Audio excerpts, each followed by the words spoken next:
एक साइंटिस्ट जो एक सुनसान जगह पर अपने रिसर्च सेंटर में आर्टिफिशियल इंटेलिजेंस रोबोट बनाकर उन पर रिसर्च करता था। वो जानना चाहता था कि क्या हो अगर रोबोट्स में इंसान के ब्रेन से भी ज्यादा पावरफुल ब्रेन लगा दिया जाए। क्या वो रोबोट इंसानियत को फ्यूचर में आगे तक लेकर जा सकते हैं। ऐसे ही एक दिन वो अपने इस मिशन में सक्सेसफुल हो जाता है और एक ऐसी रोबोट बना लेता है जो बिल्कुल इंसानों के जैसी दिखती है, इंसानों के जैसे ही सोचती समझती है और उसमें इंसानों के जैसे ही इमोशंस और फीलिंग्स भी थी। लेकिन हालात तब खराब होने लगे जब वो रोबोट हद से ज्यादा सोचने लगी। वो रोबोट उस साइंटिस्ट के साथ कुछ ऐसा करती है जिसको साइंटिस्ट ने सपने में भी नहीं सोचा था। लेकिन आखिर उस रोबोट ने उस साइंटिस्ट के साथ ऐसा क्या कर दिया था, चलिए जानते हैं। तो कहानी की शुरुआत ब्लू बुक नाम की एक कंपनी को दिखाते हुए होती है। ये कंपनी गूगल कंपनी की तरह ही एक सर्च इंजन कंपनी थी जिसमें कैलेब स्मिथ नाम का एक वर्कर काम करता था। एक दिन काम के दौरान कैलेब को अपने कंप्यूटर स्क्रीन पर एक ईमेल मिलता है जिसमें उसे बताया जाता है कि कंपनी के द्वारा आयोजित एक कंपटीशन में फर्स्ट प्राइज के तौर पर उसे कंपनी के मालिक के साथ उसके वीआईपी घर में एक हफ्ते तक रहने का मौका मिला है। इसके बाद अगले दिन कैलेब को लेने एक हेलीकॉप्टर आता है। कुछ देर बाद पायलट कैलेब को पहाड़ों के बीच एक जगह पर ले जाकर उतार देता है और उसे आगे का रास्ता बताकर कहता है कि एक हफ्ते बाद में तुम्हें इसी जगह लेने आऊंगा। इसके बाद पायलट वहाँ से चला जाता है। कैलेब पायलट के बताए रास्ते पर आगे बढ़ता है। थोड़ी दूर चलने पर उसे एक ट्रक जैसे शेप का घर दिखाई देता है।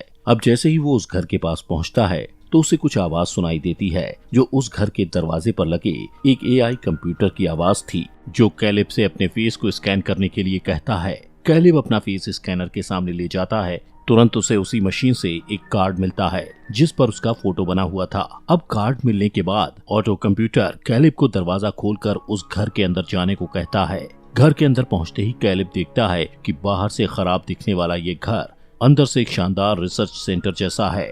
थोड़ा आगे बढ़ने पर उसकी मुलाकात उस कंपनी के एसईओ नेथन से होती है जो उस समय एक्सरसाइज कर रहा था। नेथन कैलेब का वेलकम करता है और उसे ड्रिंक लेने के लिए कहता है।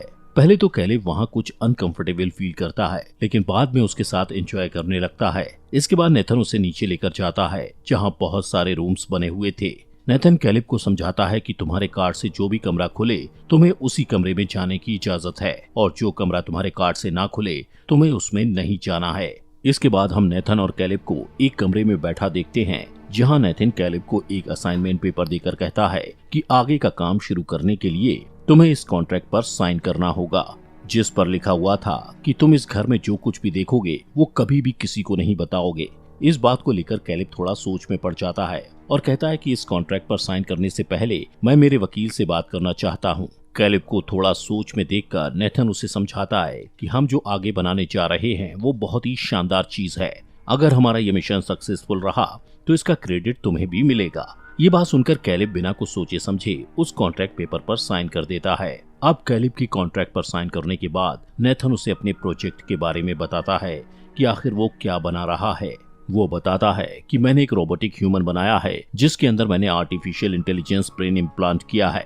नेथन कैलेब को कहता है कि मैं उस रोबोट को चेक करना चाहता हूँ। वो कहता है कि मुझे इस चेकिंग के काम में तुम्हारी मदद चाहिए। तुम्हें हर रोज उस रोबोट से बात करके उसका टेस्ट लेना होगा और टेस्ट लेते समय अगर तुम्हें कभी भी ये लगे कि तुम किसी इंसान से नहीं बल्कि रोबोट से बात कर रहे हो तो इस टेस्ट को फेल माना जाएगा। अब इस टेस्ट के लिए कैलेब तैयार हो जाता है। अगले दिन उनका ये टेस्ट शुरू हो जाता है जिसके लिए नेथन कैलेब को एक शीशे से बने कमरे में भेजता है जहां उसे अपने सामने एक लेडी रोबोट दिखाई देती है जिसका चेहरा बिल्कुल इंसानों के जैसा था लेकिन उसकी पूरी बॉडी रोबोटिक थी। कैलेब उस रोबोट से बात करना शुरू करता है जहां वो लेडी रोबोट उससे कहती है कि मेरा नाम ईवा है और ऐसे ही वो दोनों काफी समय तक बात करते रहते हैं। दूसरी साइड उनकी इस बातचीत को नेथन कैमरे के जरिए बाहर बैठा देख और सुन रहा था और साथ ही उनकी इस बातचीत पर नोट्स भी बना रहा था। जब उन दोनों की बातचीत खत्म होती है तो ईवा कैलेब से कहती है कि मुझे तुमसे बात करके काफी अच्छा लगा और मैं तुमसे दोबारा मिलना चाहूंगी। इसके बाद कैलेब बाहर नेथन के पास आ जाता है। नेथन कैलेब से पूछता है कि तुम्हें ईवा से बात करके कैसा लगा,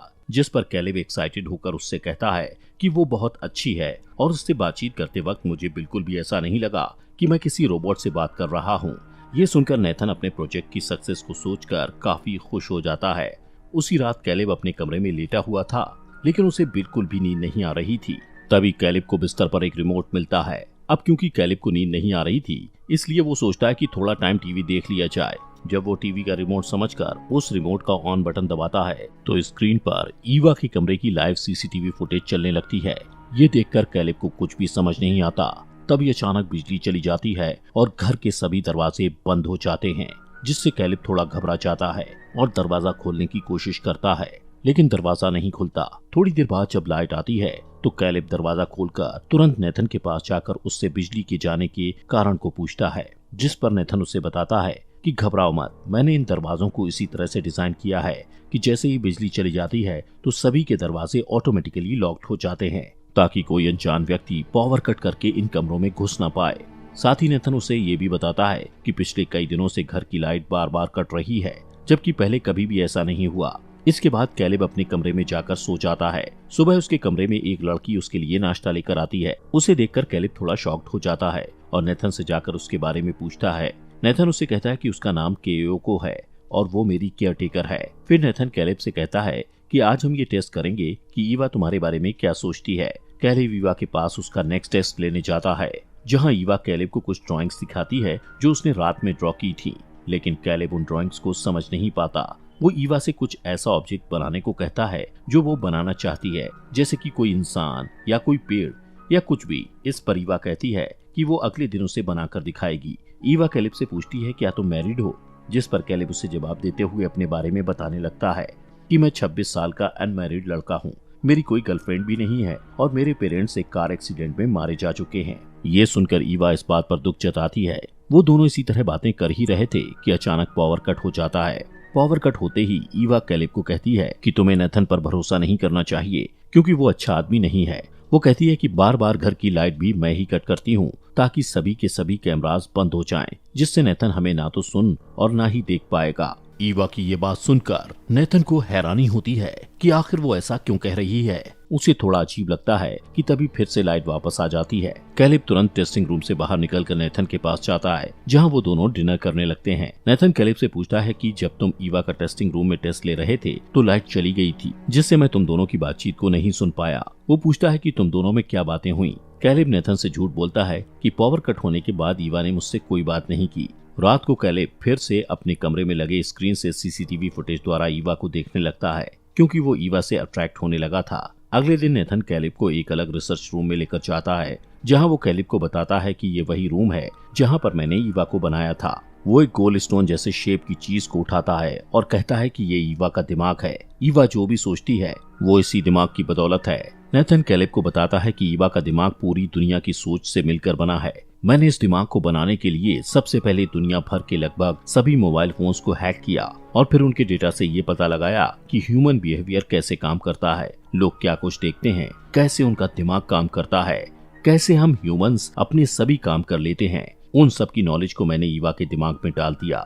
इसके बाद तीसरे दिन के टेस्ट के लिए कैलेब ईवा के पास जाता है, जहां ईवा कैलेब को वो ड्राइंग दिखाती है जो बनाने के लिए उसने उसे बोला था। वो कहती है कि मैं तुम्हारे साथ डेट पर जाना चाहती हूँ। थोड़ी देर बाद ईवा कैलेब से कहती है कि अपनी आंखें बंद करो, मुझे तुम्हें कुछ दिखाना है। कैलेब आंखें बंद कर लेता है। तभी ईवा अंदर जाकर बिल्कुल इंसानों के जैसे कपड़े पहनकर कैलेब के सामने आती है, जिसे देखकर कैलेब ईवा के प्रति और भी ज्यादा अट्रैक्ट हो जाता है। इसके बाद ईवा कैलेब से पूछती है क्या तुम मुझे पसंद करते हो, जिस पर कैलेब कहता है कि नहीं, लेकिन ईवा उससे कहती है कि तुम झूठ बोल रहे हो, क्योंकि मैं तुम्हारे फेस एक्सप्रेशंस को रीड कर सकती हूँ। इसके बाद कैलेब नेथन के पास जाकर उससे बताता है कि ईवा लोगों के इमोशंस समझ सकती है और सच और झूठ को पकड़ सकती है। इसके साथ ही वो लोगों से फ्लर्ट भी कर सकती है। नेथन उससे कहता है कि मैंने तो सिर्फ ईवा को सोचने समझने के लिए ही बनाया था, लेकिन बाकी की चीजें वो धीरे धीरे खुद ब खुद सीख रही है। कैलेब पूछता है कि तुमने ईवा को लड़की ही क्यों बनाया, जिसके जवाब में नेथन बताता है कि वो इंटीमेट भी हो सकती है और इंटीमेट होते टाइम उसे भी प्लेजर फील होगा। वो कैलेब से कहता है कि तुम्हें उसको फंसाकर उसके साथ फिजिकल होना पड़ेगा। ये सब बातें सुनकर कैलेब को समझ आ जाता है कि ईवा के अंदर ह्यूमंस जैसी सभी फीलिंग्स और इमोशंस होने के बाद भी नेथन ने उसे यहाँ पर कैद कर रखा है। अगले दिन कैलेब ईवा से मिलता है और उसे बताता है कि एक इंसान और एक रोबोट में क्या अंतर होता है। वो कहता है कि रोबोट सिर्फ उतनी ही नॉलेज से काम करता है जितनी उसमें इंस्टॉल की गई होती है, जबकि इंसान के सोचने की कोई सीमा नहीं है। इंसान अपनी सोच खुद बनाता है और इंसान रोबोट की तरह एक जगह पर कैद होकर नहीं रह सकते। कैलेब की ये बातें ईवा के मन में घर कर गई थी और वो अब खुद को पूरी तरह से इंसान बनाना चाहती थी। इसके बाद रात में जब कैलेब सीसीटीवी फुटेज में देखता है कि नेथन ईवा के पास जाकर गुस्से में उसकी बनाई हुई ड्राइंग्स को फाड़कर वहां से अपने रूम की तरफ आ रहा था, कैलेब नेथन से बात करने के लिए उसके रूम में जाता है, जहां पर वो केओको को देखता है और उससे पूछता है कि नेथन कहाँ है।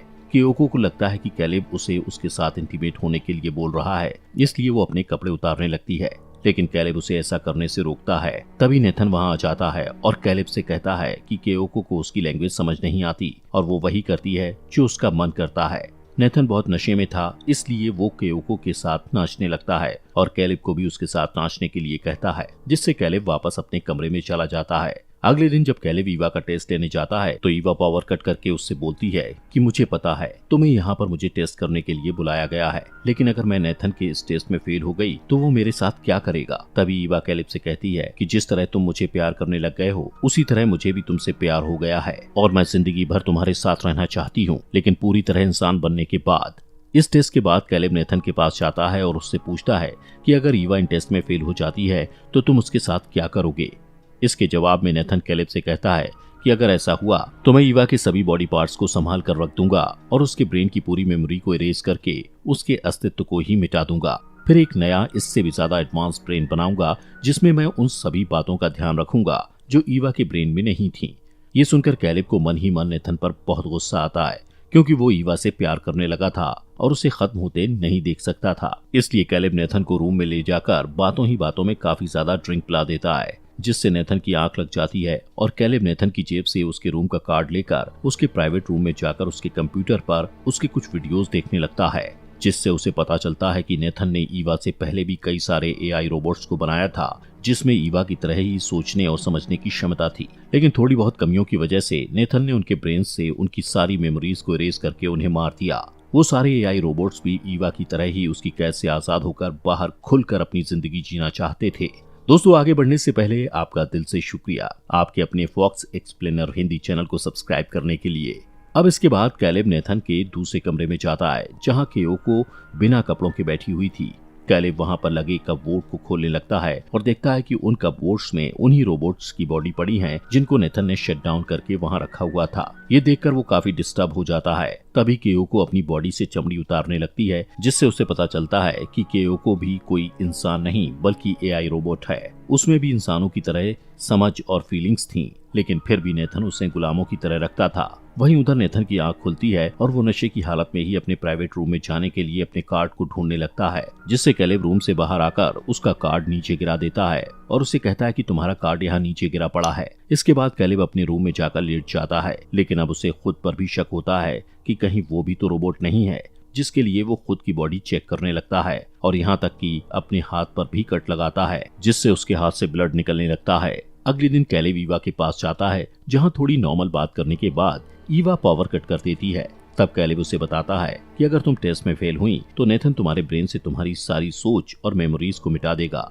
जिससे तुम मर जाओगी और फिर वो तुम्हारी बॉडी को संभाल कर कपबोर्ड में रख देगा। ये सुनने के बाद ईवा कहती है कि क्या तुम मुझे बचा सकते हो, जिस पर कैलेब कहता है कि हाँ, मैं तुम्हें बचाऊंगा और ईवा को अपने प्लान के बारे में बताता है कि मैं नेथन को ज्यादा ड्रिंक पिलाकर सुला दूंगा और उसके कार्ड को लेकर उसके पीसी से इस बिल्डिंग के सारे सिक्योरिटी सिस्टम को रिवर्स कर दूंगा और फिर जैसे ही तुम पावर कट करोगी तो बिल्डिंग के सभी दरवाजे खुल जाएंगे और हम यहाँ से भाग जाएंगे। अगले दिन कैलेब नेथन को बातों ही बातों में ड्रिंक करवाने की कोशिश करता है, लेकिन नेथन ड्रिंक करने से मना कर देता है। वो कहता है कि मैं कई दिनों से काफी ड्रिंक करने लगा हूँ, तो अब मैंने पीनी छोड़ दी है। वो कहता है तुमने अच्छा काम किया है और आज तुम्हें हेलीकॉप्टर लेने आएगा। तभी नेथन उससे कहता है कि क्या तुम्हें सच में लगता है कि ईवा तुमसे प्यार करती है या फिर वो वहाँ से निकलने के लिए तुम्हारा इस्तेमाल कर रही है। ये सुनकर कैलेब को समझ आ जाता है कि नेथन को पता चल चुका है कि मैं ईवा को यहाँ से आजाद करना चाहता हूँ। इसके बाद नेथन कैलेब को अपने रूम में ले जाकर उन दोनों की वीडियोस दिखाता है, जिसमें कैलेब ईवा को यहाँ से भागने का प्लान बता रहा था। नेथन कैलेब को बताता है कि मुझे पहले ही पता चल गया था कि बार बार बिल्डिंग की पावर कट ईवा ही करती है ताकि मैं उस पर नजर न रख सकूं। इसलिए मैंने पहले ही ईवा के कमरे में बैटरी से चलने वाला एक कैमरा लगा दिया था जो बिजली जाने के बाद भी रिकॉर्डिंग करता था। नेथन कहता है कि मैं स्टार्टिंग से ही पावर कट होने के बाद की तुम दोनों की बातचीत को देख और सुन रहा था। नेथन कहता है कि मैंने ईवा को बनाया ही इस तरीके से था जिससे वो खुद को यहाँ से आजाद करने के लिए अपने इमोशन और फीलिंग्स को दूसरे के सामने इस तरह पेश करे ताकि दूसरा इंसान उसकी बातों में आकर उसकी हेल्प करने के लिए कुछ भी करने को तैयार हो जाए। वो कहता है कि ईवा अपने टेस्ट में पास हो चुकी है क्योंकि उसने अपनी सोच समझ, इमोशंस और फीलिंग से तुम्हें उसकी मदद करने के लिए मजबूर कर दिया। तभी ईवा प्लान के मुताबिक पावर कट कर देती है और नेथन कैलेब से कहता है कि देखा, ईवा ने प्लान के मुताबिक बिजली कट कर दी है और तुम अपने इस प्लान में फेल हो गए। जिस पर कैलेब कहता है कि तू इतना खुश मत हो क्योंकि मुझे शुरू से ही पता था कि तू पावर कट होने के बाद भी मेरी और ईवा की बातें किसी न किसी तरह से सुन रहा था। वो कहता है कि इसलिए मैंने कल जब तुम शराब पीकर सोए हुए थे तुम्हारे कार्ड से बिल्डिंग के सारे सिस्टम को रिवर्स कर दिया था। तभी नेथन स्क्रीन पर देखता है कि ईवा अपने कमरे से बाहर निकल चुकी है और गुस्से में वो कैलेब को एक रॉड से मारकर बेहोश करके ईवा के पास जाकर उसे कहता है कि तुम अपने कमरे में वापस जाओ वरना मैं तुम्हें खत्म कर दूंगा। ईवा केयोको के कान में कहती है कि तुम्हें नेथन पर वार करना है